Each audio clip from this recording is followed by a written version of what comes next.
मेरे प्यारे मित्रों नमस्कार। आज हम पढ़ रहे हैं लेक्चर नंबर 73। लास्ट लेक्चर है यूनिट 4 का। तो नाम है पीआईडी कंट्रोलर। पीआईडी कंट्रोलर जो है पी आई और डी इन तीन का कॉम्बिनेशन होता है। तो बेसिकली हम देखते हैं, हैंड डालिएगा।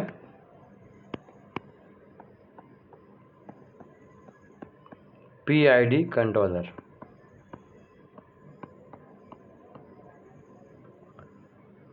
Proportional integral derivative controller.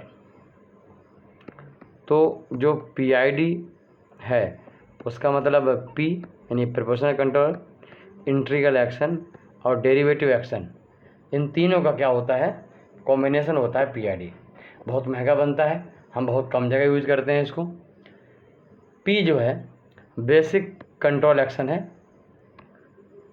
कैसा है? बेसिक कंट्रोल एक्शन है। ऐसा बेसिक है कि जितनी एरर है उसके हिसाब से काम करता है। एरर नहीं है तो साइलेंट बैठा हुआ है। आई हम अगर मुझे ऑफसेट जीरो करना हो, मतलब तुरंत जो एरर है वो जीरो करनी हो, इसलिए से एरर जीरो करनी हो, तो हम क्या करते हैं, आई को लगाते हैं। ये मेंटेन ऑफसेट जीरो। डी हम इसलिए लगाते हैं अगर रिस्पॉन्स मुझे फास्ट चाहिए। मैंने आपको बताया था रिस्पॉन्स अगर हमें क्या चाहिए, बहुत फास्ट चाहिए, तब हम क्या करते हैं, डेरिवेटिव एक्शन को ऐड करते हैं।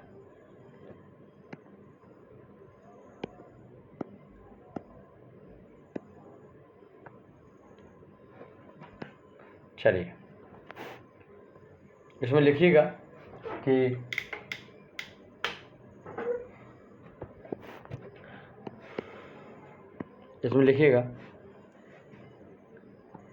I R D can not installed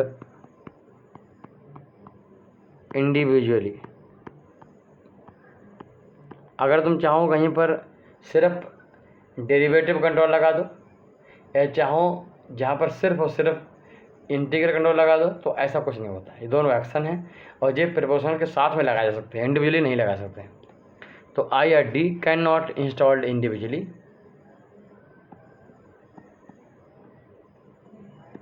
आप इनको प्रोपोर्शनल के साथ में लगा सकते हो। ऑलवेज इंस्टॉल्ड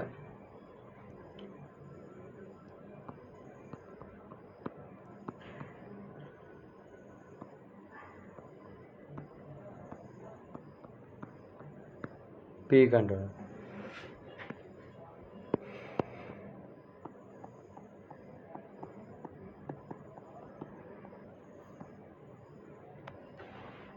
नोट करो, देखो कि समटाइम्स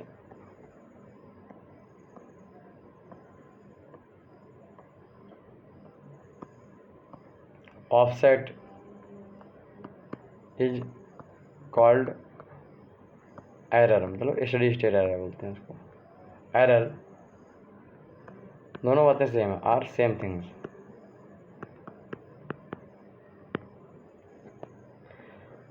अब जो पी आई डी कंट्रोलर है उसको मैथमेटिकली कैसे लिखते हैं, देखो पी आई डी मैथमेटिकली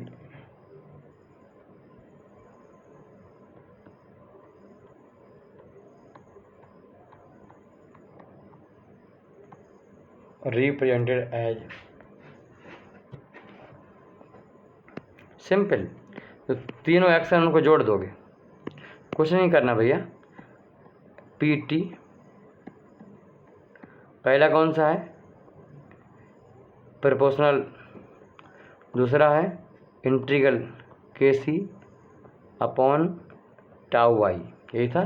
नीचे एस आ रहा था, जीरो टू टी था, एप्सिलॉन था, D T plus derivative control K C tau D, D epsilon T upon D T. अभी पूरी नहीं हुई, वो कहेगा भाई बायस वैल्यू मुझे भी ऐड करो। Is the equation number 1 at unsteady state. अब हम इक्वेशन नंबर 2 लिखते हैं एट स्टेडी स्टेट के सी टाउ आई 0 टी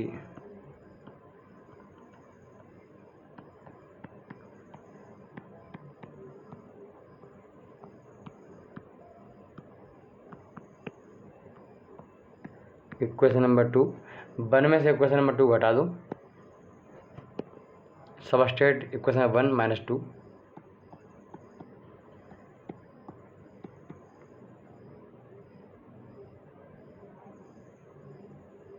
अच्छा, इसमें जो है मल्टीप्लाई करना एप्सिलॉन टी की,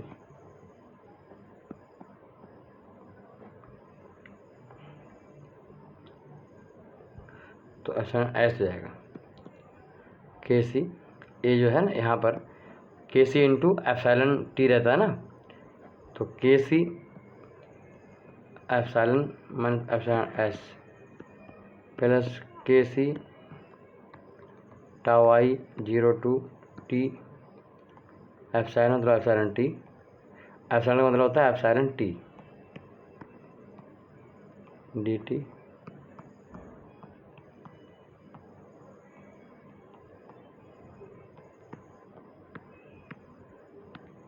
डी टी। अब देखो, अब हम क्या करेंगे, डिविएशन वेरिएबल इंट्रोड्यूस करवा दे रहे हैं। कैपिटल पी टी हो गया, के सी हो गया,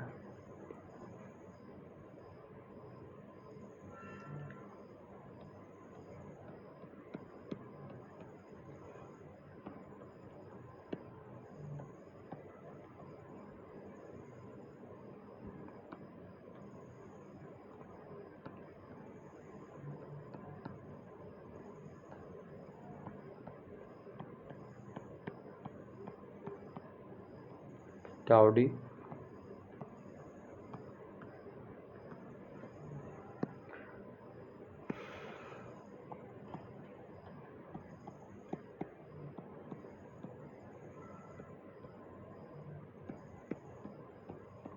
हम इनका टेकन लाप्लास लेने पर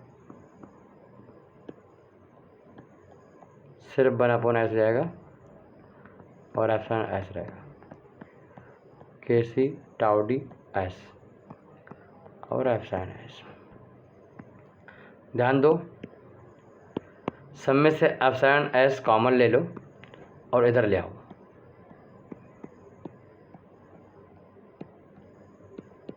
के सी के सब में है, सबका के सी कॉमन ले लो, 1 plus tau I S tau D S. Tau I का है इंटीग्रल टाइम और टाउ डी का डेरिवेटिव टाइम। कितने टाइम में वो एरो को इंटीग्रेट करता है टाउ आई, उसका उल्टा रीसेट रेट होता है, और कितने टाइम का डिफरेंशिएशन करता है वो टाउ डी। चलिए,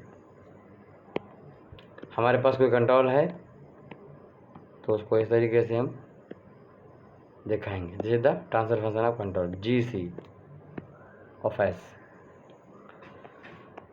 अगर हम सिंपली देखें कि सारे कंट्रोलर किस तरीके से काम करते हैं, तो इसको हमें समझना पड़ेगा। ठीक, सारे कंट्रोलर कैसे काम करते हैं इसको हम समझते हैं।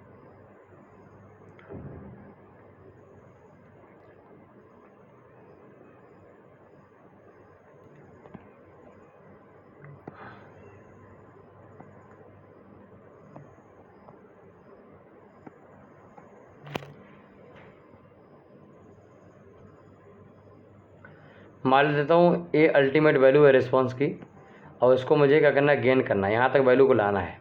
समझ गए? तो हो सकता है कि कोई वैल्यू ऐसी हो, कोई ग्राफ ऐसा हो जो कि छुआई ना देता हो, सीधे उसने क्या किया। अच्छा, यहाँ पर क्या लेंगे, एक्स में वाई में, देखो एक्स में लेंगे हम टाइम को मिनट में, ठीक, टाइम लेंगे टी, और यहाँ लेंगे PT,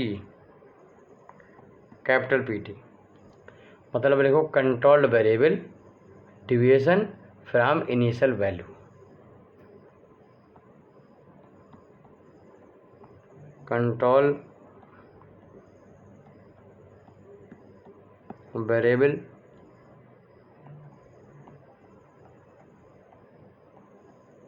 deviation from initial value. तो अगर कोई ऐसा है, इसमें क्या हो रहा है, इसका जो रिस्पॉन्स है मतलब आउटपुट है, तो क्या हो रहा है, कंट्रोल एक्शन है कैसा है, देखो कंट्रोल एक्शन कैसा है, एक का इस तरीके से है, दिखाई नहीं दे रहा है कहाँ जा रहा है भाई, रुक जा, तो रुक जा, नीचे आ, नीचे तक आ ही ना रहा है, ये नीचे नहीं आ रहा है, हमें वैल्यू चाहिए 40, जब पहुँच रहा 500 पे, भैया मुझे 40 चाहिए, यहाँ तक आ के लेके आना, तो वो नहीं लेके आ रहा है। ठीक, ये अनकंट्रोल्ड का है, अनकंट्रोल्ड एक्शन होगा तो ऐसा होगा। दूसरा एक्शन होगा प्रोपोर्शनल एक्शन। प्रोपोर्शनल में रिस्पॉन्स जो हमारा जो मतलब फंक्शन की वैल्यू है PT है, वो हमारी जो वैल्यू है अल्टीमेट वैल्यू वहाँ तक जाना चाहती है, बट 22% ऑफसेट मुझे मिलता है वहाँ पे, और वहाँ तक नहीं पहुँच पाती है, बस जाना चाहती है।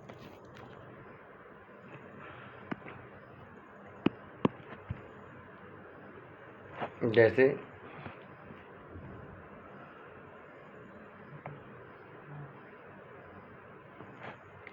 ये जो है फाइनल जो डिफरेंस मिल रहा है, जो एरर है, इसको हम ऑफसेट कहते हैं।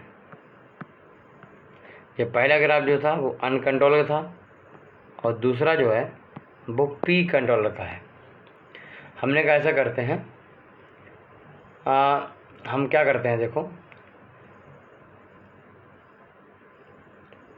मान लेता हूँ आगे चल के कहीं पर कोई वैल्यू मिलती है, मान लेता हूँ यहाँ पर इस टाइम पर जो मुझे वैल्यू मिलती है वो कुछ वैल्यू है, अगर मैं इसमें प्रोपोर्शनल में सिर्फ D ऐड कर दूँ, तो D ऐड करूँगा तो क्या होगा, D ऐड करने पर एरर तो 0 होगी नहीं, वो तो I ऐड करने पर होती है, यानी इसका मतलब ग्राफ नीचे तो आएगा नहीं।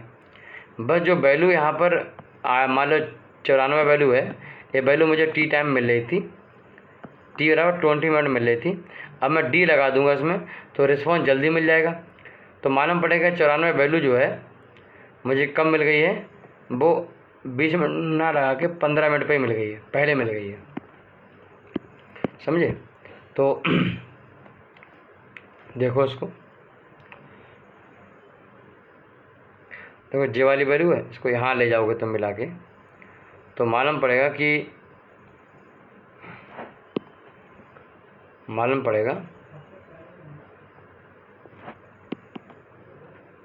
क्या मालूम पड़ेगा,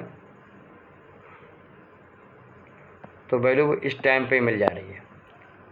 तो ये ग्राफ कौन सा है, ये ग्राफ तीसरे नंबर का है, PD का।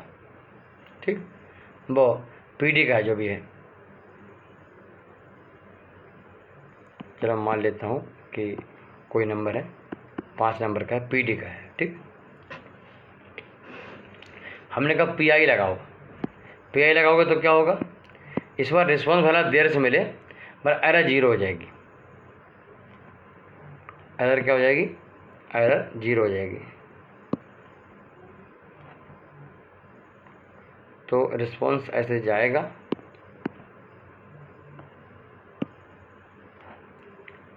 ये जाएगा ऊपर, और फिर इस तरीके से होता हुआ यहाँ पर आ जाएगा। देख रहे हो ना आप, ये क्या हो गया है, ये मुझे ये देखो वहाँ पर ऑफसेट क्या है, यहाँ पर ऑफसेट हमारा 0 है इसके लिए। ठीक, और कहीं देर में जाके मुझे मिला, इसका मतलब फास्ट हुआ नहीं रिस्पॉन्स, यानी D लगाया नहीं, और एरर 0 हो गया, मतलब I लगाया है, और I को P में ही लगा सकते हैं, तो ये क्या हो गया, ये PI का हो गया, मान लो 3 हो गया PI का।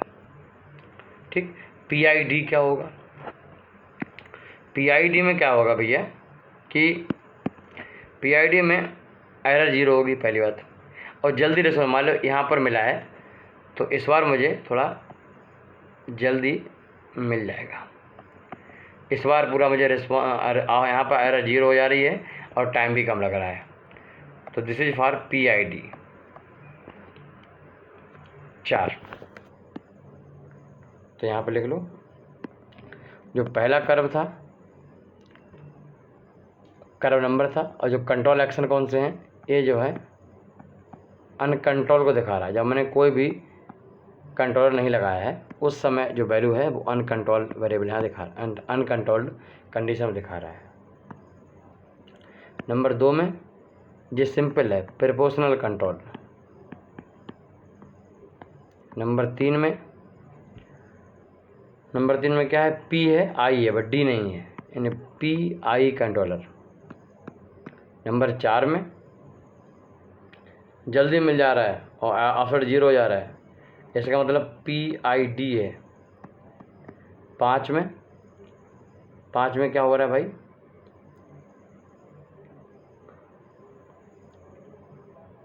5 में क्या हो रहा है, 5 कौन सा था, लाल वाला, देखो ये लाल वाला, यहाँ पर लाल वाला। तो ये है, ये क्या है, ये P के तरह ही है बट इसमें रिस्पॉन्स थोड़ा जल्दी मिल जा रहा है, यानी PD है। ठीक, तो पहला वाला अनकंट्रोल्ड कंडीशन का है, दूसरा प्रोपोर्शनल कंट्रोलर का है, तीसरा PI लिख लो, कंट्रोलर आगे लिख लो, PI कंट्रोलर, चौथा PID कंट्रोलर, और 5वां PD कंट्रोलर। 5वां कौन सा है, PD कंट्रोलर। जो ग्राफ क्या है लिखो,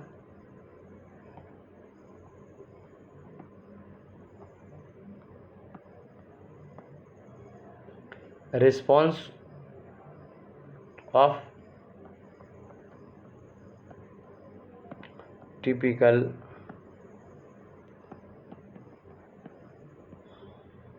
control system upon the various mode of control।